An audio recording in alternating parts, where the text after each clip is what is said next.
అంతేకాదు ఈ కోపంలో ఏం మాట్లాడతారో తెలియదు అన్నాం కదా, అవే సంసారాల్లో తగాదాలకు కారణమవుతాయి. దాన్నే భారతంలో చెబుతారు, తనువున విరిగిన అలుగులను అనువున ఉత్సంగవచ్చు అతి నిష్ఠురతన్ మనమున నాటిన మాటలు వినుము ఎన్ని ఉపాయములను వెడలునే అధిపా. తనువున విరిగిన అలుగులను అనువున ఉత్సంగవచ్చు అతి నిష్ఠురతన్ మనమున నాటిన మాటలు వినుము ఎన్ని ఉపాయములను వెడలునే అధిపా. శరీరంలో ఏవైనా బాణాలు గుచ్చుకుంటే చివరికి తుపాకీ గుళ్ళు గుచ్చుకున్నా సరే ఇవాళ అపూర్వమైన వైద్య సౌకర్యాల కారణంగా బయటికి తీసి బతికిస్తున్నారండి. బల్యాలు గుచ్చుకున్నా, నాగలి కర్రు గుచ్చుకున్నా బతికిస్తున్నారండి, గుణపాలు గుచ్చుకున్నా బతికిస్తున్నారండి. వైద్య శాస్త్రానికి నమస్కారం, అపూర్వమైన వైద్యులకి నమస్కారం. ఉన్నాయి, అసలు డబ్బులు ఖర్చు అవ్వచ్చు కానీ బతుకుతాడు. కానీ కవి ఏం చెబుతున్నాడంటే, కవిత్రయ భారతంలో భారతం రచించిన కవి శరీరంలో గుచ్చుకున్న బాణాలని బల్యాల్ని ఎలాగోల్లా బయటికి తీయచ్చయ్యా, మనస్సులో గుచ్చుకున్న మాటలను ఎవరూ బయటికి తీయలేరయ్యా. ఎంత కష్టం అది, ఎంత కష్టం అది. బయటికి తీయాలంటే గుచ్చుకుంటే దొరికితే కదా, గుచ్చుకున్న బాణం కనపడితే బయటికి తీస్తామమ్మా. గుచ్చుకున్న మాట నీకు కనపడదు కదా, ఆవిడ బాధపడుతోంది. ఆ ఉసురు తగులుతుంది ఖచ్చితంగా. మనమున నాటిన మాటలు వినుము ఎన్ని ఉపాయములను వెడలునే అధిపా. ఎన్ని ఉపాయాలు చేసినా అది వెళ్ళడం కష్టమండి. ముఖ్యంగా భార్యాభర్తలు జాగ్రత్తగా ఉండాలి. ఒక్క మాట చెబుతున్నా, 40 ఏళ్ల సంసార అనుభవం మీదమ్మా అందరూ బాగుండాలనే కాంక్ష. భార్యాభర్తల మధ్యలో ఏదైనా అభిప్రాయ భేదం వస్తే దయచేసి ఆ ఒక్క విషయమే మాట్లాడండి. దానికి ముందు వెనక కలిపేయకండి. దశ పూర్వేషాం దశ పరేషాం అని కలిపేయకూడదు. మనకు పెద్ద జబ్బు ఏమిటంటే, చిన్నది ఏదైనా తగాదా వస్తే నువ్వు మొదటి నుంచి ఇలాగే ఉన్నావు, మీ అమ్మ కూడా ఇంతే. ఇంత భాగవతం ఎందుకండి?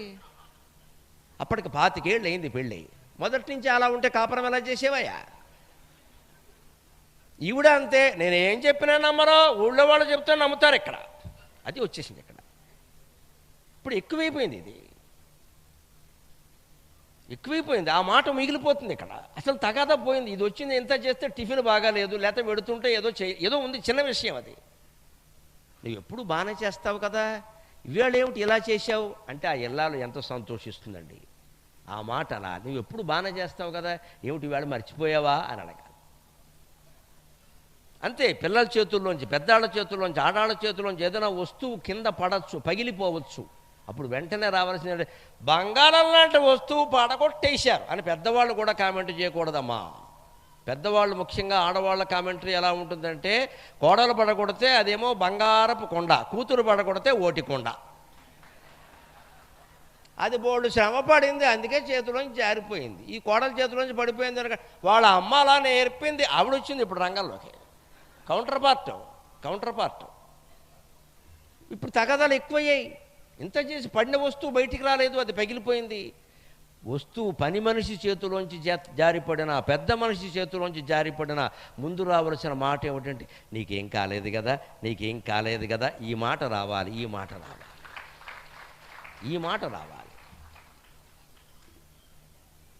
అప్పుడు వెంటనే వాళ్ళు, నా గురించి ఆలోచిస్తోంది ఆ అమ్మాయి, కోడలు అత్తగారు గురించి, లేదా అత్తగారు కోడలు, అక్క చెల్లి, ఏదైనా సరే పని మనిషి కూడా, మా యజమానురాలు నా గురించి ఆలోచిస్తోంది. నీకేం కాలేదు కదా, అది ఏదో పర్వాలేదులే, ఏదో చేసుకోవచ్చు అంటే, ఏదోనమ్మా దిక్కుమాలనిచ్చి ఈ వేళ ఏమిటో వణికింది, లేకపోతే మా ఇంట్లో ఏదో చికాకు వచ్చిందమ్మా, మనస్సు బాగాలేదు, అది విషయం చెబుతుందండి. ఎందుకు ఈ కేకలు రంకెలు? అంటే అనుబంధం బాగుండాలంటే ముఖ్యంగా మగవాళ్ళు ఒకటి దృష్టిలో పెట్టుకోవడం. దయచేసి వ్యాసుడు భారతంలో ఆది పర్వంలో చెప్పిన మాట చెబుతున్నాడు, శకుంతలోపాఖ్యానాలు. భార్య ఒక్కత్తి మనని ప్రేమిస్తే ప్రపంచమంతా ప్రేమించినట్టే, ఇంకెవ్వరూ ప్రేమించక్కర్లా. ప్రతి మగవాడు దృష్టిలో పెట్టుకోవాలి, భార్య ప్రేమ కోసం తాపత్రయపడాలి. కాళ్ళు ఎట్టుకోమని, బానిస అయిపోమని అర్థం కాదు. అక్కడ వాళ్ళని ప్రేమిస్తే వాళ్ళు ప్రేమిస్తారు, వాళ్ళకి ఏవో బహుమతులు ఇస్తే ప్రేమిస్తారు అనుకోవడం పిచ్చి అజ్ఞానం. అది జరగదు. అది ఒక రవ్వంత ప్రేమ ఏ స్త్రీ అయినా ఆశించేది. ఆ విషయం వ్యాసుడు చెబుతున్నాడమ్మా, నేను చెప్పడం కాదు. ఇక్కడ సఖాయ ప్రవివిక్తేషు భవంత్యేతా ప్రియం వదాహ భవంత్యేతా ప్రియం వదాహ పితరో ధర్మకార్యేషు భవంత్యార్తస్య మాతరః భవంత్యార్తస్య మాతరః.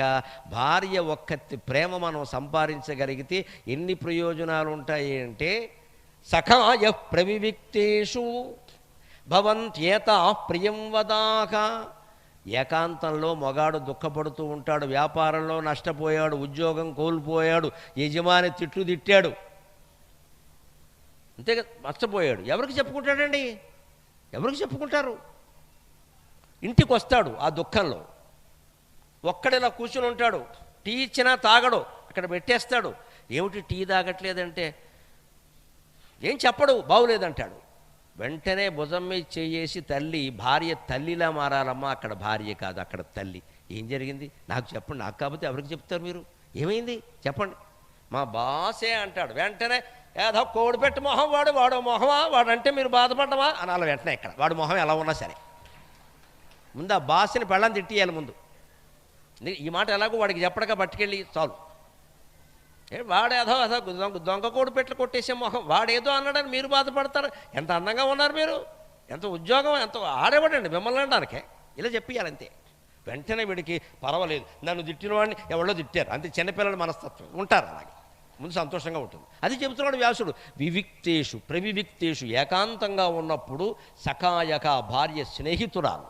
ధర్మరాజు యక్షప్రశ్నలో చెబుతాడు భారతంలో, దేవుడిచ్చిన స్నేహితుడు ఎవరు అంటే, కిం స్విద్దైవకృత సఖ భార్యా దైవకృత సఖ. భగవంతుడు మనిషికి ఇచ్చిన స్నేహితుడు ఎవరంటే భార్య అని చెప్పాడు.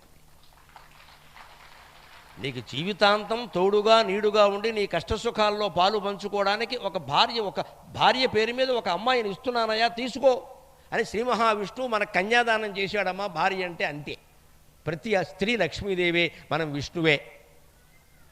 అప్పుడు ఆవిడని అలాగే చూసుకోవాలి. ఏకాంతంలో భార్య తల్లిలా ప్రేమిస్తుంది. వెంటనే ఏముంటుంది ఇక్కడ, వాడేదో అంటే మీరు బాధపడడం ఏంటండి. భవంత్యేతా ప్రియం వదాహ, భర్త ఏ మాట మాట్లాడితే సంతోషిస్తాడో ఆ మాట మాట్లాడతారు. ఆడవాళ్ళకి నమస్కారం చేసి కోరుతున్న ఆ మాటే మాట్లాడాలి. ఒకవేళ వ్యాపారంలో నష్టపోయాడు అనుకో, మనం ఎందులో వేలెట్టినా అంతే, మన చెయ్యి అంతా మా నాన్న ఏమిటో నా చెయ్యి తీసుకొచ్చి నీ చేతిలో పెట్టాడు, ఇదో కర్మ. ఇంక వాడు ఏమైపోతాడమ్మా, అట్టయిపోడు అప్పడమైపోడు. అసలే నష్టపోయి వాడు ఏడుస్తుంటే నీ చెయ్యి మంచిది కాదు, నువ్వు ఎందులో పెట్టినా ఇంతే, ఏంటది? ఇంక అనడానికి మాట లేదా, సమయం లేదా? నష్టపోయి బాధపడుతుంటే మనిషిని ఎలా బాధపడతామండి? ఆడదాన్నైనా మొగాడినైనా. వాడు అప్పటికే బాధపడుతున్నాడు, మొగాడు ఆడది ఎవరే. ఇంకాస్త గుచ్చుతామా?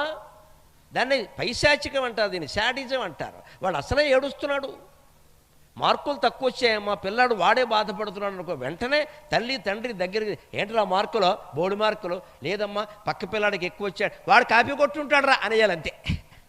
అవును, అయినా కాకపోయినా ఈ మాట వెంటనే, వాడు కాపీ కొట్టుంటాడు రా, వాడు సరైన వాడు కాదు, నువ్వు నిఖారసగా రాస్తావు, నీకెందుకు వస్తావు, ఏం కంగారు పడకో అని చెప్పాలి. కానీ ఎప్పుడు ఇంతేనమ్మా, ఏం చేస్తాం, బోల్డ్ డబ్బులు కట్టాం, లోన్ కూడా ఇవన్నీ పిల్లల దగ్గర చెప్తారండి. ఎంత తప్పు ఉండేది. మీరు అప్పులు చేశారో ఆస్తులు సంపాదించారో వాళ్ళకెందుకండి? వాళ్ళు చేయమని చెప్పారా? ఇంత అప్పు చేసి సంపాదించమని పిల్లాడు అడిగాడా? మాట్లాడకూడదు అవి ఆర్థిక విషయాలు పిల్లల దగ్గర రాకూడదు. ఆస్తులు ఉన్నాయని చెప్పామా గర్వం వస్తుంది, అప్పులు ఉన్నాయని చెప్పామా నిరాశ వస్తుంది, రెండూ నష్టమే. అసలు ఆ ప్రసక్తి రాకూడదు. నీకెందుకు, నువ్వు చదువుకో, అవన్నీ మీ నాన్న చూసుకుంటా, నువ్వు చదువుకో అంతే. అంత గుంభనంగా ఉండాలి. సంసారం అంటే గాంభీర్యం, గుంభనం, ఏం మాట్లాడాలో అదే. సంసారంలో ఎప్పుడు సత్యభాషణం ముఖ్యం కాదు, దయచేసి గుర్తుపెట్టుకోండి. సరస భాషణం ముఖ్యం, ఎదుటి వాళ్ళకి నచ్చేలా మాట్లాడడం ముఖ్యం. నువ్వు అబద్ధం చెప్పినా పర్వాలేదు. ఎలా ఉన్నాను అని భార్య ఎప్పుడు అడిగినా సరే చాలా అందంగా ఉన్నామని చెప్పాలి. అనుభవం మీద చెబుతున్నాను. బాగా లేనట్టున్నావు అని అన్నావా, ముందు చీర మార్చేస్తారు, ఒక అరగంట పని. ఇక్కడ ఎవడాగుతాడు ఈ అరగంట? అందుకని ముందు బాగానే ఉన్నావంటే, బాగానే కాదు, బ్రహ్మాండంగా ఉన్నావు. మా ఆయన బంగారు కొండ, వీడు బంగారు కొండ గోల్కొండ బయట వాళ్ళకి తెలుసు. డైలాగ్ అండి, జీవితం అంతా డైలాగే. డైలాగ్ అంటే ఏంటి? చచ్చే వరకు లాగడమే. నువ్వు ఏది లాగితే అదే డైలాగు లాగు, అయిపోయింది. ఒకసారి ఎప్పుడో భగవంతుడు పిలుస్తాడు, నమశివాయ, వెళ్ళిపోవడమే. ఇంకా డైలేదు, లాగులేదు. ఏమైపోయింది ఇప్పుడు ఇందులో? కొంపలు అంటుకుంటాయా? సంసారం అంటే సరసభాషణం, సత్యం ముఖ్యం కాదు. అదే వేదిక మీద ఇక్కడ కూర్చుని మాట్లాడుతున్నామమ్మా, ఎన్ని నిజాలు మాట్లాడుతున్నామో గమనించండి. దీనివల్ల నాకు ఇబ్బందులు చాలా ఉంటాయి. అయినా వేదిక మీద ఎప్పుడు సత్యమే మాట్లాడాలి, సత్యమే మాట్లాడాలి. సంసారంలో సత్యంతో పాటుగా సరసంగా మాట్లాడుతున్నామా లేదా చూడాలి. అందుకని భార్య అంటే స్నేహితురాలు, సఖాయక అన్నాడు. అంతేకాదు పితరో ధర్మకార్యేషు, ముఖ్యంగా ఆడవాళ్ళని మీరు గమనించండి, మగవాళ్ళు ప్రత్యేకంగా. ధర్మకార్యేషు అంటే ఆధ్యాత్మికమైన విషయాలలో స్త్రీ తండ్రితో సమానంగా మనకు గుర్తు చేస్తుంది. తండ్రితో సమానంగా అంటే దేవుడికి మొక్కుకున్నాం అనుకో, యాదగిరి గుట్టలో మొక్కుకున్నాం అనుకో, మొక్కు తీర్చలేదనుకో, మగాడు అశ్రద్ధ చేస్తారని ఆడాళ్ళు అశ్రద్ధ చేయరు. గొట్ట మొక్కుకున్నాం పద అంటారు. ఇదే పితరో ధర్మకార్యేషు. నరసింహస్వామి కోపం ఎక్కువ, అసలే ఊరుకోడు, నువ్వు చెప్తే వినవు. ఈయన ఏదో వాయిదా వేస్తాడు, తర్వాత చూద్దాం, తర్వాత కుదరదా.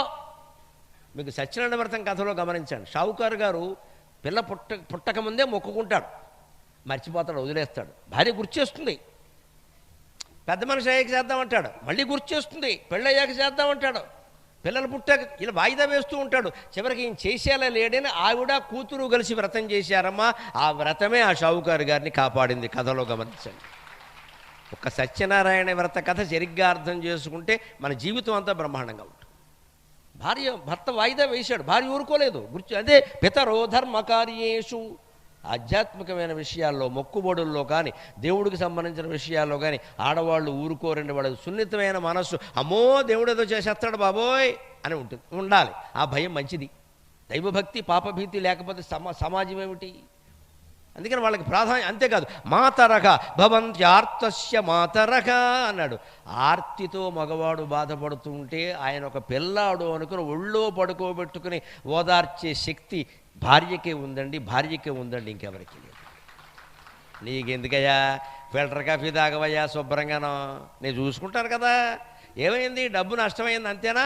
ఇంట్లో ఖర్చులు తగ్గిపోయాలని నేను చూస్తాను కదా, 4 నెలల పాటు అన్నీ బ్యాన్, నీకెందుకు, నువ్వు చూసుకో, ఇంకో వ్యాపారం చేసుకో, ఏం పర్లేదు అని భార్య ధైర్యం ఇస్తే ప్రపంచమంతా అవమానించినా మొగాడు మహారాజులా ఉంటాడు. ప్రపంచమంతా పెద్ద సన్మానాలు చేసిన భార్య అవమానిస్తే కృషించిపోతాడమ్మా, ఖచ్చితంగా, అనుమానం లేదని. ఆ స్థితిలోకి వెళ్ళనీయకూడదు ఎవరు కూడా. అలాంటి ప్రపంచంలో మనం ఉంటున్నాం. ఇంకొక మాట, ఈవేళ పేపర్లో రోజు ఒక వార్త తప్పడం లేదండి. అక్రమ సంబంధం హత్య, మొగాళ్ళైనా కావచ్చు, ఆడాళ్ళైనా కావచ్చు. ఇదివరకు మొగాళ్ళకే జరిగేవి ఇవన్నీ, ఇప్పుడంతా ఆడాళ్ళు కూడా ముదిరిపోయారు. నమశివాయ, మొత్తం అంతా సమానమే, ఈక్వాలిటీ. ప్రియుడితో కలిసి భర్త హత్య, ఎంత పుణ్యమో. ప్రియుడితో కలిసి భర్త హత్య. పైగా నాకు ఆశ్చర్యం ఏంటంటే, ఆ వార్తలు చదివినప్పుడు ఈ హత్య చేసేటప్పుడు దొరికిపోతారని తెలియదా? అంత అమాయకంగా ఉన్నారా పోలీసులు కానీ, ప్రభుత్వం కానీ? ఎవరు ఊరుకుంటారండి? ఇవాళకైతే రేపైనా బయటపడదా? ఇద్దరిని లోపల తోసేయరా? పిల్లలేమో అన్యాయం అయిపోయారా, భర్త ఏమో చనిపోయాడా? ఏం పొందుతావు నువ్వు ప్రియుడితోటి? నీ తలకాయ ఇక్కడ జైల్లో తప్ప. పైగా జైల్లో నిబంధన ఏమిటంటే, మీకు ఎలా తెలుసు అని అడగండి, ఇద్దరిని విడిగే పెడతారు, ఒకచోట పెట్టారు. ఒక గదిలో పెట్టరు కదా. వీళ్ళు ప్రియురాలు ఓ చోట పెడితే మళ్ళీ 9 నెలలకు పురుడెవడ పోయాలి. కంసుడు చేశాడు ఆ తప్పును. కంసుడికి మంచి గట్టిగా సలహా ఇచ్చేవాడు ఉంటే బాగుండు అనుకున్నాను నేను. దేవకీదేవికి పిల్లలు పుడితే ఈయనకి శాపం అని చెప్పారట. అందుకని వసుదేవుణ్ణి దేవకిని చెరసాల్లో పెట్టాడు, పిచ్చి మనిషి. ఒక గదిలో పెట్టాడు, 7 పుట్టారు ఏకంగానే ఇక్కడ. మరి అదే మన ఇప్పుడు ప్రభుత్వంలాగా 2 గదుల్లో పెట్టుంటే ఎవడ పుట్టేవాడు కాదు. ఆ తెలివితేటలు కంసులకు లేకపోయి, ఎందుకంటే ప్రభుత్వానికి అప్పుడు సలహాదారులు లేరు, ప్రభువులే ఉన్నారు. పాపం ఆయన ఏదో ఆలోచించుకోవడం చేసేసాడు, కొంపనట్టుకుపోయినాయి.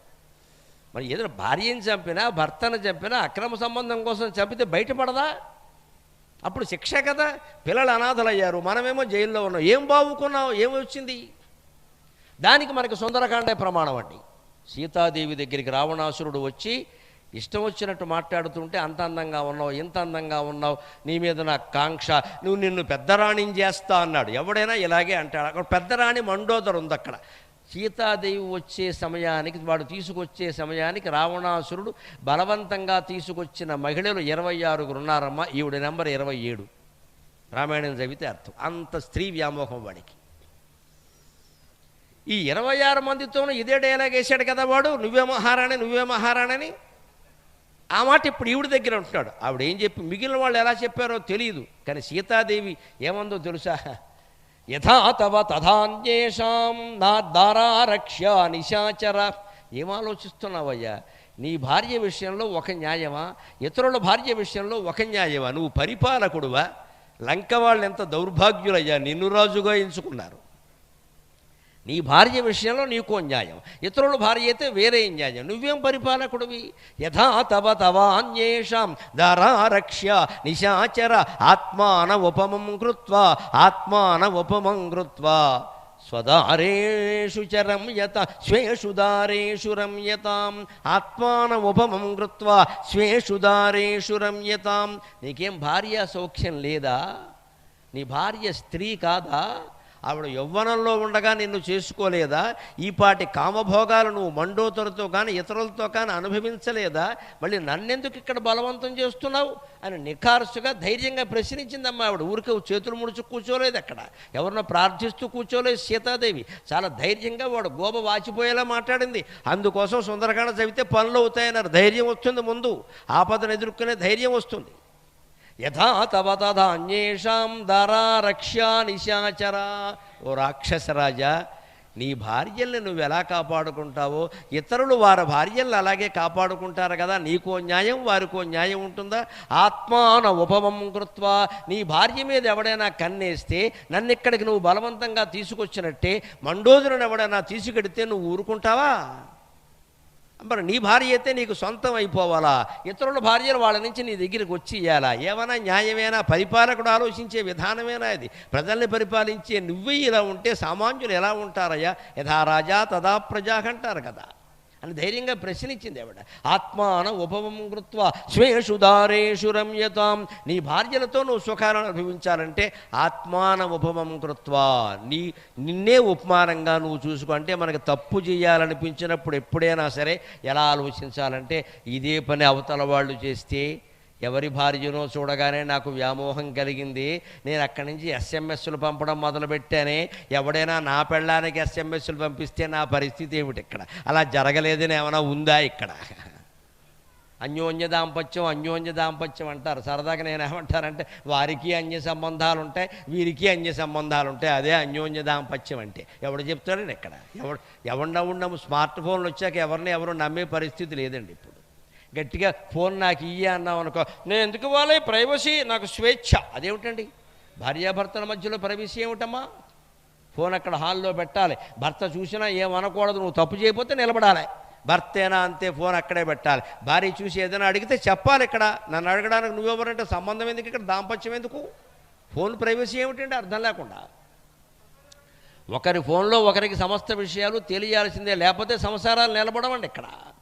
అదే చెబుతున్నాడు సుందరకాండలో సీతాదేవి చెబుతాం స్పష్టంగా. అదేనా మనం నమ్మకపోతే అలాగా? అప్పుడు అక్రమ సంబంధాలు ఉండవు, హత్యలు ఉండవు, ప్రశాంతంగా ఉంటుంది, కాపురం సాగుతుంది. పైగా ఇంకొక మాట, ఈవేళ పిల్లలు కోల్పోతున్న దాన్ని నేను ప్రత్యేకంగా చెబుతానండి. పిల్లలు ఈవేళ సాయంత్రం ఇంటికి వస్తే, హాస్టల్లో లేరండి, మన ఇంటికి మామూలుగా ఊళ్ళోనే ఉన్నారు, ఇంటికి వచ్చారు. ఇంటికి వచ్చేసరికి తల్లి కానీ తండ్రి కానీ వీలైతే ఇద్దరు కానీ అక్కడ ఉండి వాళ్ళ కోసం ఎదురు చూడాలండి. అది పిల్లలు ఆశించేది. దానికి ఉదాహరణ ఏమిటో తెలుసా? హరిశ్చంద్ర నాటకంలో బలిజేపల్లి లక్ష్మీకాంత కవి గారు రాసిన పద్యం. హరిశ్చంద్రుడు భార్యను అమ్మేశాడు గత్యంతరం లేక, ఒక దాసిగా అమ్మేశాడు. ఎవరింట్లోనో పని మనిషిలా ఉంది ఆవిడ, పాపం అంట్లు తోముకుంటోంది. ఆ స్థితిలో కూడా ఆవిడ, లోహితాశ్యుడు తన కుమారుడు ఆ కాలకౌశికుడు చెప్పిన ప్రకారం శిష్యులతో కలిసి అడవికి వెళ్ళాడు. సాయంత్రం 6 అయినా ఇంకా రాలేదు. పాపం ఈవిడికి తెలియదు, అతను పాముకాటు వల్ల చనిపోయాడు. ఆ విషయం తెలియదు పాపం. తన బిడ్డ రాలేదని బాధపడుతోందమ్మా. ఇది ఏ తల్లి హృదయాన్ని కరిగించినా నేను ధన్యుణ్ణైనట్టు లెక్క. అందుకోసం ఈ పద్యం చెబుతున్నా. బిడ్డ చనిపోయాడని తెలియక నా బిడ్డ ఇంకా రాలేదు, సూర్యాస్తమయమైంది, అందరి పిల్లలు వచ్చేసారని అనట్లేదు ఆవిడ. విచిత్రమైన ఉపమానం చెబుతోంది. ఆవుల్ మందలలోన నిల్వకవి, ఆవుల్ మందలలోన నిల్వకవి, అంబాయంసు లేదూడలన్ త్రావింపంతమచ్చెపు పాలను ఒడి నిండన్ బట్టెడిన్.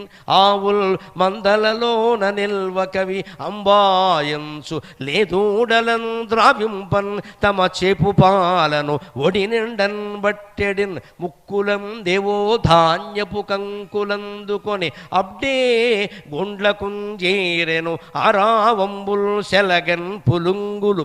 ముక్కులం దేవో ధాన్యపు కంకులందుకొని అబ్డే గుండ్లకుంజేరె ఆరావంబుల్ సెలగన్ పులుంగులు. అకటా అకటా రాడాయ నా పాపడే, రాడాయ నా పాపడే. ఆవిడ ఎవరితో పోలుస్తుందో తెలుసా? మనుషులు కాదండి, ఆవులు దూడలను చూసింది, ఆకాశంలో ఎగురుతున్న పక్షులను చూసింది. ఆ ఆవుకున్న ప్రేమ నాకు నా బిడ్డ మీద ఉంటుంది కదా. ఆవుల్ మందలలోన నిల్వకవి, అంబాయంసు లేదూడలను త్రావింపన్ తమ చేపు పాలన ఒడి నిండన్ బట్టెడిన్. ఆవుల్ని మేపుకుని గేదెల్ని మేపుకుని ఎవరన్నా బయటికి ఎడితే మైదానాల్లోకి పచ్చిక బయళ్ళలోకి ఇంటికి వచ్చేటప్పుడు అవి తొందరగా వస్తాయండి, వెళ్ళేటప్పుడు ఆలస్యంగా పెడతాయి. మన పిల్లల్లాగే స్కూల్కి ఆలస్యంగా పెడతాడు, వదిలేగానే పరిగెత్తుకొస్తాడు. ఎందుకంటే తల్లి, ఇక్కడ తల్లికి బిడ్డ, ఆవుకి దూడ. వెళ్ళేటప్పుడు తన దూడను విడిచిపెట్టాలి, అందుకని విడిచిపెట్టలేక పెడుతుంది. వచ్చేటప్పుడు నా దూడను చూడొచ్చు, నా దూడను చూడొచ్చు అని మందల్లో నిలబడకుండా ముందే పరిగెత్తుకుంటూ వచ్చేస్తుంది, కాళ్ళలో కాళ్ళు తొక్కుకుంటూ వేరే ఆవుల్ని తోసేసుకుంటూ నా బిడ్డ, నా బిడ్డ అని. ఆ సమయంలో దానికి పాలు చేపుతాయండి. మామూలుగా చేపవమ్మ తల్లి ప్రేమ. ఆ పొదుగు నుంచి పాలు కారుతూ ఉంటాయండి, నిజంగా చూస్తే కారుతూ ఉంటాయి. వశిష్ఠ కాళిదాస మహాకవి రఘువంశంలో వర్ణిస్తాడు. నందినీ ధేనువుని పిలుస్తాడు, అమ్మా నువ్వు రామ్మా అని పిలిస్తే నందినీ ధేనువు వచ్చిందట. నందినీ ధేనువు ఎక్కడి నుంచి వశిష్ఠుడి దగ్గరికి వచ్చిందో జాగ్రత్త గుర్తుపట్టచ్చురా. ఎందుకంటే ఒక చార ఏర్పడింది, పాలధార. తన పిల్ల మీద ప్రేమతో పాలివ్వడానికి సిద్ధంగా ఉన్న ధేనువుని వశిష్ఠుడు పిలిస్తే ఆ ధేనువు వస్తే పాలధార చారగా ఏర్పడిందట దారి మొత్తం. ఆ పాలధారను బట్టి లొకేషన్ పెట్టినట్టే లెక్క, దారి పెట్టినట్టే లెక్క. అలాగ పాలు చేపుతాయి, పొదుగులోంచి కారిపోతూ ఉంటాయి. ఇలాగ నా బిడ్డ, నా బిడ్డ. అసలు పాపం ఆ ప్రేమలో సగం పాలు పారబోసింది ఆవిడ. పాపం దానికి తెలియట్లా. అంత ప్రేమ తల్లికి ఉంది కదా, ఆవుకు కూడా ఉంది కదా, నాకుండదు. అంతేకాదు పక్షుల్ని గమనించండి. ఎక్కడో చెట్ల మీద తిరుగుతాయి, అడవుల్లో తిరుగుతాయి. ఏం దొరుకుతుందండి వాటికి?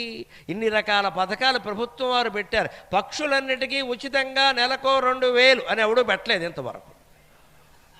4 ధాన్యపు గింజలు, 4 సజ్జలు, 4 కొర్రలు 4 పెడితే బాగుండు పథకం ఇవ్వడికైనా. పక్షుల్ని మనం పోషించద్దా? అది మనమే చెయ్యాలి. ఆ పని మనుషులకు ఉచితంగా ఇస్తారు. ఎందుకంటే మనుషులకు ఓట్లు ఉన్నాయి, పక్షులకు ఓట్లు లేవుగా. అందుకని ఓట్లు ఉంటేనే ఇస్తారు. పక్షులకు ఓట్లు లేవు, అందుకని పక్షి ఏం చేయాలి? మెదక్ చుట్టుపక్కల ప్రాంతం అంతా తిరిగి చేగుంటలో కానీ చిన్నశంకరంపేటలో కానీ వెళ్ళి ఓ చెట్టు మీద వాలి అక్కడ ఏదైనా పండో ఫలమో ఉంటే దాన్ని ఇంత ముక్కును గరుచుకుని పట్టినంతే ఇంత అది పట్టుకొచ్చి జాగ్రత్తగా మధ్యలో నోరు తెరవకుండా దాహం వేసినా సరే నోరు మూసుకుని ఇక్కడికి వచ్చి గూట్లో ఉన్న 4 పిల్లలకి పెట్టాలండి. ఎంత కష్టమండి దాని కుటుంబ పోషణ. మానవత్వపు విలువ అంటే ఇదండి. పక్షుల్ని మనం పోషించాలి, పక్షుల్ని మనం పోషించాలి, గోసేవ చెయ్యాలి, ఆవు దూడల్ని కాపాడాలి. లేకపోతే హిందుత్వం అనే దానికి అర్థం లేదు. మనం బతకడం కాదు, మనం బతకడం కాదు. గోసేవ చెయ్యాలి, పక్షుల్ని పోషించాలి. పక్షుల కోసం 4 సజ్జలు, కొర్రలు, ఏవో రకాల గింజలు, ధాన్యపు గింజలు, బియ్యం, మిగిలిన అన్నం ఏదో రకంగా వెయ్యాలి. అప్పుడు పక్షులన్నీ మన ఆశీర్వదిస్తాయి. నాకు ఇక్కడ రోజు అన్నం దొరుకుతోంది, వీళ్ళ బిడ్డలు బాగుండాలి, వీళ్ళ బిడ్డలు బాగుండాలి. ముఖ్యంగా ఆవు దూడని తల్లిని పాల నుంచి వేరు చేయకుండా ఉంటే, పక్షుల్ని కనుక పోషించినట్లయితే మన బిడ్డలు అమెరికాలో ఉన్న ఆనందంగా ఉంటారమ్మా, ఆనందంగా ఉంటారు, అనుమానం వెళ్ళేది. ఇక్కడ ఆ పక్షులు ఆశీర్వదిస్తాయి. అయితే దూరంగా ఉన్న బిడ్డల కోసం తాపత్రయపడతాం, ఆశీర్వదిస్తాయి అవన్నీ కూడా. అలాగ చంద్రమతీదేవి బాధపడుతోంది. పక్షులం దేవో ధాన్యం ముక్కులం దేవో ధాన్యపు కంగులందుకొని అబ్డే గొండ్లకుంజేరెను ఆరావంబుల్ సెలగన్ పులుంగులు. అప్పుడే ముక్కుల్లో ధాన్యపు కంకులు అందుకుని పక్షులు, పులుగులంటే పక్షులు గోళ్ళకెళ్ళిపోతున్నాయి. ఎందుకంటే అందులోనే ఏదో పెడదామని. రాడాయ నా పాపడే. ఒక్క 5 నిమిషాల్లో ముగిస్తూ నేను ఒక ఘాటైన విషయం చెబుతాను పిల్లల పెంపకాన్ని గురించి. ఇంత ప్రేమగానూ పెంచాలి, కానీ వయస్సు పెరుగుతున్న కొద్దీ పిల్లల విషయంలో జాగ్రత్తగా ఉండాలి. 16 ఏళ్ళు దాటాక 25 ఏళ్ల వరకు వాడు ఉద్యోగంలో స్థిరపడే వరకు, పెళ్ళయ్యే వరకు పిల్లల విషయంలో ఎలా ఉండాలో నీలకంఠ దీక్షితులు గారనేటువంటి మహాకవి నీలకంఠ త్రిశతి అని 300 శ్లోకాలు రాసిన కావ్యంలో చెబుతున్నాడు. అది తెలుసుకుందాం. మనం ఎంత తెలివైన వాళ్ళమంటే బాగా సంపాదిస్తాం, రాజకీయాల్లో చేరతాం, బాగా ఖర్చు పెడతాం, మళ్ళీ సంపాదిస్తాం. ఎందుకు సంపాదించామంటే ఖర్చు పెట్టాం కదా, మళ్ళీ ఖర్చు పెట్టాలి కదా అని ఎప్పుడో 2029లో ఎన్నికలకు ఎప్పటి నుంచి సంపాదిస్తాడు. ఆ సంపాదించిందంతా 3 నెలల్లో ఖర్చు పెట్టేస్తాడు. ఇప్పుడు ఏదో మొన్న ఓటుకి 3,500 5,000 ఇచ్చారు, నాకు తెలియదు. ఇక ముందు 10,000 ఇవ్వాల్సిందే, లేకపోతే ఎవడేస్తున్నాడు అక్కడ. మరి సంపాదించాలి కదా. ఇప్పుడు చివరిది ఏమైంది, ప్రజలు కూడా చాలా తెలివి మీరేరండి ఈ మధ్యన. నేను మా వాచ్మెన్ ఆంధ్ర పెడితే మొన్న ఎన్నికల్లో అడిగాను, నేను మరి ఓటు ఎవరికి వేసేవరా అన్నాను. చెప్పకూడదు కదండి అన్నాడు. నేను 10 మందికి చెప్పేస్తానని వాడికి తెలుసు కదా. నేను సాధారణంగా ఎవరికి చెప్పను, సభలోనే చెప్తాను అంతే.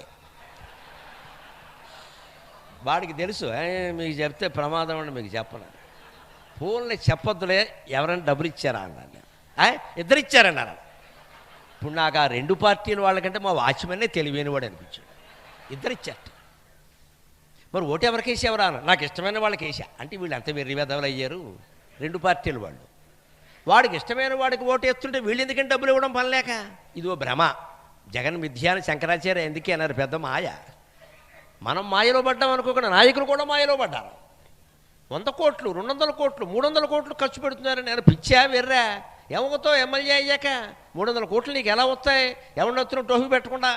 పెట్టాక నువ్వు నిశ్చింతగా ఉండగలవా? దేనికి పదవి పనిలేక. ఆ 100 కోట్లతో నువ్వే సుఖంగా ఉండొచ్చు కదా. ఖర్చు పెట్టడం దేనికయ్యా? ఇంత చేస్తే ఎమ్మెల్యే అయితే మంత్రి అయితే వచ్చేది ఏంటి? పొద్దున్నే మన కోసం ఓ 25 మంది కుర్చీలు వేసి కూర్చుంటారు. వీళ్ళందరికీ కాఫీ టిఫిన్లు పెట్టాలి, దర్జనాలు పెట్టినట్టు. ఇక్కడ వాళ్ళు వచ్చి మంత్రి గారు మంత్రి గారు మంత్రి గారు. ఏమండి మంత్రి గారు అంటే మనకు వచ్చేది ఇక్కడ, అనకపోతే వచ్చేది ఏంటి ఇక్కడ? నేను ఎవ్వరికీ ఏమీ ఇవ్వకుండా నాకే సన్మానం చేస్తూ నా కోసం ఇంతమంది ఉన్నారమ్మా, నన్ను మించిన ముఖ్యమంత్రి ఉండడు ఇక్కడ.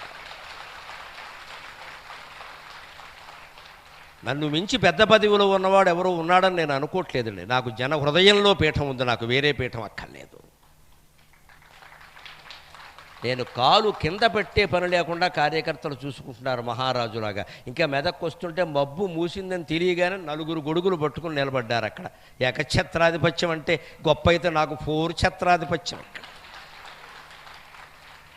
ఎంత వైభవం ఇది! కేవలం ఒక మామూలు బక్క బ్రాహ్మడికి కేవలం పాండిత్యం జ్ఞానం ఉండి 10 మందికి ఆకట్టుకునేలా మాట్లాడేందుకు ఇంత వైభవం పడుతుంటే పదవులు ఎందుకంటే పని లేక. రూపాయి ఖర్చు లేదు నాకు, పైగా నాకే సన్మానం చేస్తారు. ఏమన్నా చేస్తారు కదా. అంటే ఓ మాట 10 మందిలో ఓ మాట అనేస్తే ఖాయమైపోతుంది, అది తేడా లేదు. నాకే చేస్తారు సన్మానం, నాకు రూపాయి ఖర్చు లేదు ఇక్కడ. అంటే జ్ఞానానికి జరిగేటువంటి సన్మానం వేరే ఎక్కడా జరగదు, ఎవరికీ జరగదు ఖచ్చితంగా. పిల్లల్ని జ్ఞానవంతులు చేసే ప్రయత్నం చేయండి. జ్ఞానవంతులు వాళ్ళ ఉద్యోగాలు సంపాదించే జ్ఞానం, వాడి జీవితం వాడు నిలబెట్టుకోవాలి. వాడికి సమస్య వస్తే అమ్మా నాన్న అని ఫోన్ చేయొద్దు, వాడే ఎదుర్కోవాలి. దానికోసం ఒకటి చెబుతున్నాడు ఆయన. మనం ఎంత అజ్ఞానంలో గమనించండి. కుడ్యాన్యుపనైశ్చ నిర్మితాని కుల్యాకృత విశాలాక కుడ్యాన్యుపనైశ్చ నిర్మితాని కుల్యాకృత విశాలాశ్చ కుడ్యాన్యుపనైశ్చ నిర్మితాని క్రీతాబలినో మహిషాక కృతకృత్యాస్మయితి మన్యంతే అని చాలా వ్యంగ్యంగా చెబుతాడు ఆయన. చాలా తెలివైన వాళ్ళు అయ్యా మీరు. పిల్లల్ని ఎంత బాగా పెంచుతున్నారంటే ఒక్క మాట చెబుతున్నా తెలుసుకోండి. కుల్యాకృత విశాలేషు, బాగా లోతైన చెరువులు తవ్వారు, కాలువలు కూడా తవ్వారు. నీళ్ళు ఎక్కడైనా మళ్ళీ బయటికి పోతాయేమో అని గట్లు కట్టారు. ఏం గట్లు కట్టారు? కుడ్యాన్యుపనైశ్చ నిర్మితాని, పెద్ద పెద్ద రాతి గట్లు కట్టారు. మామూలు మట్టి కట్టలు కాదు, రాతి కట్టడాలతో చెరువు చుట్టూ కట్టారు. చెరువుని పెద్ద పెద్ద చెరువులు తవ్వారు, కాలువలు తవ్వారు. రాతి గట్లు కూడా కట్టారు, కానీ పొరపాటు ఏం చేశారు? క్రీత బలినో మహిషాగా దున్నపోతులు తెచ్చి ఇంట్లో పెట్టుకున్నారు. ఏమవుతుందో చూసుకున్నారు ఆయన.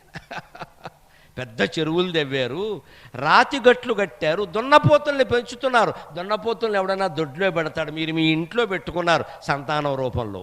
ఇవాళ గంజాయి తాగేవాళ్ళు, డ్రగ్స్కి అలవాటు పడిన వాళ్ళు, మద్యానికి అలవాటు పడిన వాళ్ళు, రకరకాల దుర్వ్యసనాలకైనటువంటి అలవాటు పడిన వాళ్ళు దున్నపోతులు కాకపోతే మనుషులు ఎలా అవుతారండి?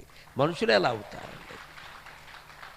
ఇటువంటి దున్నపోతులను మనం ఇంట్లో పెట్టుకుని పోషిస్తున్నామే, కనీసం జాగ్రత్త కూడా లేదు. మా అబ్బాయి అండి ఎప్పుడైనా దారికి వస్తా. దున్నపోతు దారికి రాదమ్మా. ఆవు దారికి వస్తుంది, దూడ దారికి వస్తుంది, దున్నపోతు దారికి రాదు. దాని దారికి మనం వెళ్ళాల్సింది. మనం వెడితే మట్టి అయిపోతాం. మీరు చాలా తెలివైన వాళ్ళయ్యా. నీరు లేదు కదా అని చెరువులు తెవ్వారు. చెరువు ఎక్కడైనా గట్టు ఉంటే కూలిపోతుందేమో రాతి కట్లు కట్టారు, కానీ ఇంట్లో దున్నపోతుల్ని పెంచారు. ఈ దున్నపోతు వెళ్ళి ఆ చెరువు మొత్తం కూలగొట్టేస్తుందా లేదా?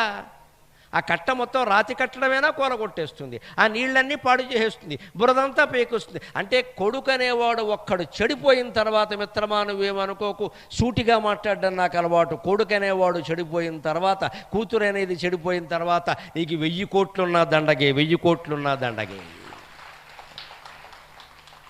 ధృతరాష్ట్రుడికి మనకి తేడా ఏమీ లేదు. 100 మంది కొడుకులను చంపేసిన భీముడు పెట్టిన సాంబార్ అన్నం తిన్నాడమ్మ. వాడి కర్మ కాకపోతే ఏమిటి? వాడి కట్టుకున్న పాపానికి గాంధారి కూడా అదే తినవలసి వచ్చింది. ఆ కర్మ మనకి పట్టకుండా ఉండాలంటే ఒక్క మాట చెప్పి నేను సెలవు తీసుకుంటా. ఆలు మొగలు గూడ రేలు బొగలు గూడ, ఆలు మొగలు గూడి రేలు బొగలు గూడ, అనురాగ గంధమ్మునలదుకొనుడు, చిన్ని పాపలతోడ చిగురుటాకుల నీడ, గుజ్జన గూళ్ళలో కుదురుకొనుడు, రాలిపోవక ముందే సోలిపోకుండగా మిగల ముగ్గిన పండ్ల మేలుగనుడు, రాలిపోవక ముందే సోలిపోకుండగా మిగల మృగ్గిన పండ్ల మేలుగనుడు, దారి దానయ్యల దానమ్ములటులుంచి అవసరమునకైన ఆదుకొనుడు, దారి దానయ్యల దానమ్ములటులుంచి అవసరమునకైన ఆదుకొనుడు. ఇది గృహస్థాశ్రమంబు, ఇది ఈ జగత్తు నిలిచియుండంగ పోసిన నీరు నారు. ఇది గృహస్థాశ్రమంబు, ఇది ఈ జగత్తు నిలిచియుండంగ పోసిన నీరు నారు. ఇది ఏ ఆత్మసాక్షాత్కార పదపదమ్ము, ఇది ఏ ఆత్మసాక్షాత్కార పదపదమ్ము. కానీ ఒక్క సూచన, ఒట్టిద నిజరుంగుము, ఒట్టిద నిజరుంగుము కాని పట్టుకొనుము. ఆలు మొగలు ఎప్పుడూ అనుబంధాన్ని కాపాడుకుంటూ, సుగంధం అంటే పెర్ఫ్యూమ్ కాదండి, అనురాగం అనే సుగంధాన్ని పూసుకోవాలి. నీకోసం నేను, నీకోసం నేను అని ఉండాలి తప్ప నా కోసం అనే మాట రావద్దండి. మన కోసం ఉండాలి. మనకి పెళ్ళైతే మావిడాకులు కడతాం, గమనించండి. మావిడాకులు కడతాం, మా ఒక అక్షరం తీసేయండి, విడాకులు. ఎంత గొప్పది తెలుగు భాష, ఎంత చొరకేసింది. ఒరే మావిడాకులు కట్టాక మా అనేది లేకుండా నీ నా అన్నామంటే మా పోయిందిరా, విడాకులు మిగిలే అని చెప్పి. అంచేత మావిడాకులు కావాలా, విడాకులు కావాలా? మావిడాకులు చిరకాలం ఉండాలంటే మా అనే భావన ఉండాలి. నీ నా అనేది రాకూడదు అక్కడ. ఇది మనది, ఇది మనం నిలబెట్టుకోవాలి అంటే నిలబడుతుంది. అందులోనే చిన్నపిల్లలతో ఆటలు ఆడాలి. దయచేసి ఉద్యోగాలు చేయని మగవాళ్ళకి, ఉద్యోగాలు చేయని ఆడవాళ్ళకి, సంపద సరిపోతోంది మాకు ఉద్యోగం ఏమి అక్కర్లేదు అనే వాళ్ళకి నేను పాదాభివందనం చేస్తున్నానమ్మా, పాదాభివందనం చేస్తున్నాను. పిల్లలతో గడపండి, పిల్లలతో గడపండి. చిన్ని పాపలతోడ చిగురుటాకుల నీడ, గుజ్జన గోళ్లలో కుదురుకొనుడు. చిన్న పిల్లాడికి అన్నం తినిపిస్తుంటే ఒక అరగంట కాలక్షేపం. నా తల్లి నాకు అన్నం పెట్టింది, నేను ఏడుస్తున్నా అన్నం పెట్టింది, నా కోసం డాబాలు ఎక్కింది, మేడలు ఎక్కింది, మిద్దెలు ఎక్కింది, నా కోసం దేవాలయాలకి మొక్కింది అన్న కృతజ్ఞత ఉన్న ఏ పిల్లాడు తల్లిని చూడకుండా ఉండడమ్మా ఖచ్చితంగా. ఇవాళ పిల్లల్ని తీసుకెళ్ళి హాస్టల్లో బారేస్తున్నాం, పెద్దాళ్ళని తీసుకెళ్ళి వృద్ధాశ్రమంలో బారేస్తున్నాం. మనం ఎందుకు ఇంట్లో ఉన్నామో అర్థం కావట్లా. అందుకోసం ప్రభాకర శర్మ గారు మానవత్వపు విలువలు అని అడిగారు. నేను గొంతు చించుకుని 2 గంటల పాటు మాట్లాడా. ఇది ఇందులో దంపతుల మధ్యలో అనురాగాన్ని ఏమాత్రం పెంచగలిగినా పెద్దవాళ్ళను కూడా ఎలా చూడాలయ్యా, రాలిపోకముందు సోలిపోకూడదమ్మా. ఎప్పుడైనా వెళ్ళిపోతారు. 80 ఏళ్ళు అయ్యాక ఎందుకుంటారండి? 2 ఏళ్ళు 3 ఏళ్ళు మనం ఉండమంటే ఉంటారా? రాలిపోవచ్చు పండు, కానీ సోలిపోకూడదు. పండు తనంత తాను రాలిపోయినా చెట్టు పండండి అని నమ్ముతారమ్మా. సోలిపోతే, డాగులు పడితే, సొట్టలు పడితే ఎవడు కొనడు. మన ఇంట్లో ఉన్న పెద్దలు ఎప్పుడో అప్పుడు రాలిపోతారు, కానీ వాలిపోకూడదు. వాళ్ళకి మనం సేవలు చెయ్యాలి.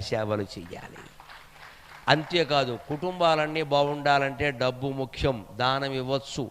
దారిపోయే వాళ్ళందరికీ దానాలు ఇవ్వాల్సిన పని లేదు, కానీ అవసరానికైనా ఎదురింటి వాళ్ళని, పక్కింటి వాళ్ళని, ఏ బంధుత్వం లేకపోయినా ఆదుకోవాలి. మన ఎదురుగా ఉన్నారు. మనకి ఏదైనా గుండెపోటు వచ్చిందనుకోండి, పుట్టింటికి ఫోన్ చేస్తే వస్తారో రారో చెప్పలేమమ్మా. ఎదురుగా ఉన్నవాళ్ళు తలుపు కొడితే పలుకుతారు. కనీసం చుట్టుపక్కల వాళ్ళతో మంచి అనుబంధాలు ఉండాలి. వాళ్ళ కులం ఏదైనా కానీ, మతం ఏదైనా కానీ, వీఆర్ ఆల్ ఇండియన్స్, మనం భారతీయులం అంతే లెక్క. వెంటనే తలుపు కొడితే పలుకుతారండి. మా వాళ్ళు అని ఫోన్ చేస్తే ముందు ఫోన్ చేయడానికి నీకు ఓపిక ఉండాలి. అక్కడ నెట్వర్క్ పనిచేయాలి. ఎన్ని గొడవలు ఇది. తలుపు కొడితే తీస్తారు వెంటనే. పక్క వాళ్ళతో మంచి సంబంధాలు లేకపోతే అలాగే అవసరాన్ని కాదుకోవాలి. మొత్తం మీద మన సంస్కృతి ఏం చెబుతోందయ్యా, ఇది గృహస్థాశ్రమం. ఇది ఈ జగత్తు నిలిచి ఉండంగా పోసిన నీరు నారు. మన దేవతల్లో గృహస్థులు ఎక్కువ, బ్రహ్మచారులు తక్కువ. బ్రహ్మదేవుడు గృహస్థు, శివుడు గృహస్థు, విష్ణువు గృహస్థు, అందరూ గృహస్థులేనండి. బ్రహ్మచారులు సన్యాసులు ఎవరున్నారు? గృహస్థాశ్రమమే ఆత్మసాక్షాత్కార పదం. గృహస్థాశ్రమంలో ఉండి పెళ్లి చేసుకుని పిల్లల్ని కానీ కష్టమో సుఖమో అనుభవించిన వాడికి ఆత్మసాక్షాత్కారం అవుతుంది. ఎందుకంటే 100 వేదాంత గ్రంథాలు చదివినా అర్థం కాని వేదాంతం 10 ఏళ్ళు కాపురం చేస్తే ఇద్దరికి టీకా తాత్పర్యాలతో తెలిసిపోతుంది మొత్తం. అనుభవం, జీవితం అనుభవం. అంతరాత్మను మించిన గురువు లేడు, శరీరాన్ని మించిన క్షేత్రం లేదు, మనస్సును మించిన తీర్థం లేదు, అంతరాత్మను మించిన గురువు లేడు, జీవితాన్ని మించిన గ్రంథం లేదండి. ఖచ్చితంగా మన జీవితాన్ని మనమే అధ్యయనం చెయ్యాలి. అనుభవాలన్నీ పాఠాలుగా నేర్పుకోవాలి. జీవితం గొప్ప ఉపాధ్యాయుడు. Life is it self a great teacher, but A variety teacher, a separate teacher. టీచర్లు అందరూ ఏం చేస్తారండి? పాఠం చెప్పాక పరీక్ష పెడతారు. జీవితం ఏం చేస్తుందండి? పరీక్ష పెట్టాక పాఠం చెబుతుంది. ఉపాధ్యాయులు పాఠాలు చెబుతారు ముందు, తర్వాత పరీక్ష పెడతారు. జీవితం ముందు పరీక్ష పెడుతుంది. ఆ పరీక్షలో నువ్వు నెగ్గినా ఓడిపోయినా పాఠం నేర్చుకుంటావు ఖచ్చితంగా.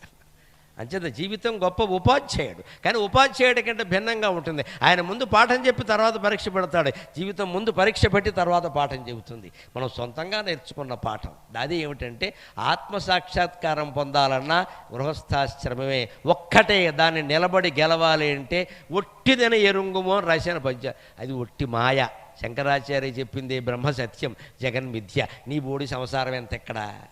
ప్రాణం ఆగిపోయిందంటే ఎవడూ లేడెక్కడ. ఇంత ప్రేమించిన వాళ్ళు తీసుకెళ్ళి అవతల బారేస్తారు, లేకపోతే ఊళ్ళో వాళ్ళు భోజనం చేయరు. అక్కడ ఎందుకు వచ్చింది? ఇది ఒట్టిది. కానీ పట్టుకొనము, ఊరికే పట్టుకుని దానికి జస్ట్ బ్యాలెన్స్ ఇట్, అది ఉంటుంది. ఉన్నామంటే ఉన్నాం, వెళ్ళిపోవడానికి సిద్ధంగా ఉన్నాం. అలాగా తామరాకు మీద నీటి బొట్టులాగా నిర్మలంగా ఉండగలిగితే సంసారం హాయిగా చేయొచ్చు, సంసార సాగరాన్ని తేలిగ్గా దాటచ్చు. అలా దాటుతూనే మానవ విలువల్ని పరిరక్షించుకోవడానికి ఈ ప్రసంగం ఏమాత్రం ఉపయోగపడినా నేను ధన్యుణ్ణి. నాకు ఈ 4 మాటలు నేర్పిన మా అమ్మ ధన్యురాలు. స్వస్తి.